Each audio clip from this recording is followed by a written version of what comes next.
Tere tulemast Võrkturunduse lehele. Minu nimi on Kristjan Kiis. Selles videos ma räägiksin sellest, mis on siis tagasilöögid. Kui sinu elus on tagasilöögid. Paljud mõtlevad, et see on midagi ebameeldivat, see on midagi rasket, see on midagi, millega tuleb kuidagi võidella.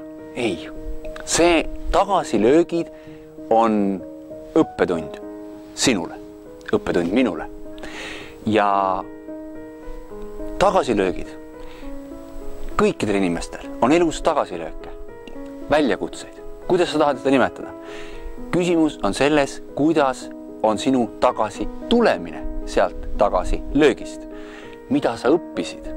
Sest elus ei lähe kõik sirgjooneliselt, ei lähe kõik ülesmäge, aga kui sa õpid, kui sa saad aru, mis oli see õppetund, mis oli see, mida annab õppida sellest tagasilöögist ja nüüd see on sinu tagasitulek, sinu tagasitulek, parem sina, tugevam sina, siis toimub areng.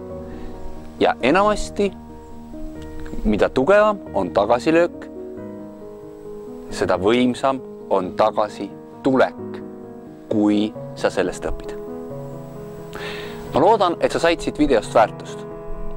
Kommenteeri, anna oma mõtteid, jaga seda, kui sa tunned, et keegi võiks siit väärtust saada.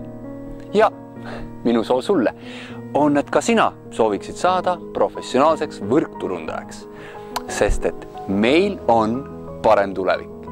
Nüüd lähme ja räägime sellest tervele maailmale. Mina tänan.